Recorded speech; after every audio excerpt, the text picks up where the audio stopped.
Shalom, selamat pagi saudara-saudaraku yang dikasihi Tuhan Yesus Kristus. Selamat datang kembali di Renungan Pagi. Semoga damai sejahtera dari Roh Kudus menyertai dimanapun saudara berada.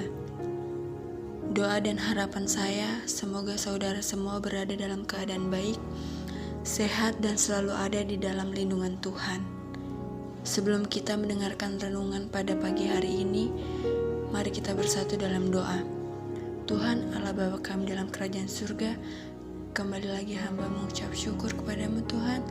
Tuhan, terima kasih Tuhan, Kau telah menjaga dan melindungi hambamu dari malam hingga sampai pagi hari ini dalam keadaan sehat. Tuhan, pada kesempatan pagi hari ini hambamu ingin membacakan sedikit renungan darimu Tuhan.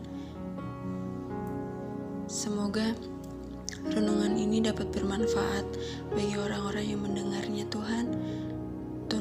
Tuntunlah hambamu dari penjelasan dari awal, pertengahan hingga akhirnya boleh terjadi hanya dalam namamu. Haleluya, amin.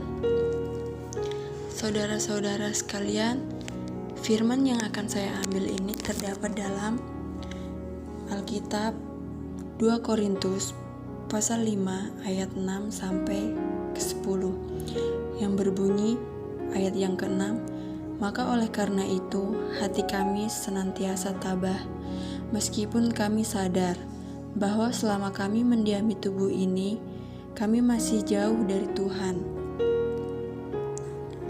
Ayat yang ke-7, sebab hidup kami ini adalah hidup karena percaya, bukan karena melihat. Ayat yang ke-8, tetapi hati kami tabah dan terlebih suka kami beralih dari tubuh ini untuk menetap pada Tuhan.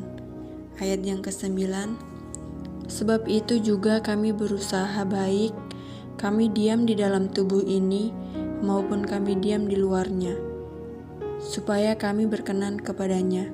Ayat yang terakhir atau ayat yang ke-10, sebab kita semua harus menghadap tahta pengadilan Kristus, supaya setiap orang memperoleh apa yang patut diterimanya sesuai dengan yang dilakukannya dalam hidupnya ini, baik ataupun jahat. Demikian pembacaan firman Tuhan yang saya telah bacakan. Nah, selanjutnya, iman orang Kristen akan diuji ketika ada dalam persoalan atau permasalahan, ujian ataupun percobaan. Ketika semua itu sedang menimpa kehidupan kita, apakah kita tetap percaya kepada Tuhan, ataukah malah kita meninggalkan Tuhan? Nah, Rasul Paulus menjelaskan bagaimana penderitaannya dan kesukarannya dalam mengikuti Tuhan. Paulus mengatakan, jika roh masih ada di dalam tubuh jasmani ini, pasti akan mengalami tekanan dan mengeluh karena keadaan. Namun, tetapi Rasul Paulus mempunyai prinsip kehidupan, yaitu hidup fokus kepada yang tidak terlihat atau kelihatan. Nah, di sini artinya adalah hidup fokus kepada hal-hal surgawi, bukan duniawi, dan terus percaya kepada Tuhan.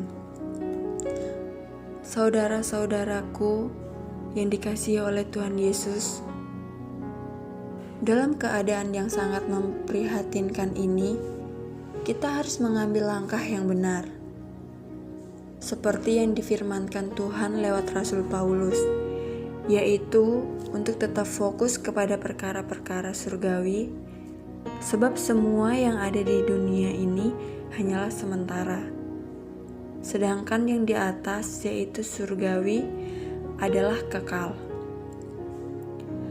Mari saudara-saudaraku, dimanapun kalian berada, teruslah berpegang kepada firman dan percaya akan semua yang dikatakan Tuhan lewat firman-Nya dalam Alkitab. Nah, jangan khawatir, sebab Tuhan yang memegang kendali kehidupan ini. Jangan takut, sebab Tuhan menyertai selalu kita. Dan janganlah bimbang dalam melangkah, sebab Roh Kudus akan meneguhkan setiap langkah kita menuju masa depan bersama Tuhan. Nah, demikianlah firman yang dapat saya sampaikan. Intinya kita harus percayakan semuanya yang ada di dalam kehidupan kita hanya pada Tuhan Yesus Kristus, karena Dia yang berkuasa atas segalanya. Haleluya, amin. Semoga firman yang saya sampaikan pada pagi hari ini dan renungan yang saya sampaikan pada pagi hari ini dapat bermanfaat bagi teman-teman saudara dan bagi pendengar-pendengar sekalian. Sebelum kita menutupnya, mari kita bersatu dalam doa. Tuhan, Allah Bapa kami dalam kerajaan surga, terima kasih Tuhan, hamba-Mu telah membacakan sedikit dari firman-Mu dan telah membawakan sedikit renungan. Kiranya Engkau menyertai, kiranya Engkau membimbing hamba-Mu selalu terus ke depannya, hanya oleh darah-Mu, hanya oleh kuasa-Mu hamba-Mu hidup, dan hamba-Mu percaya Engkau yang mempunyai hidup, Engkau Allah yang hidup, Engkau Allah yang kekal. Hanya dalam nama Bapa, Anak, Putra, dan Roh Kudus. Terima kasih Tuhan. Amin.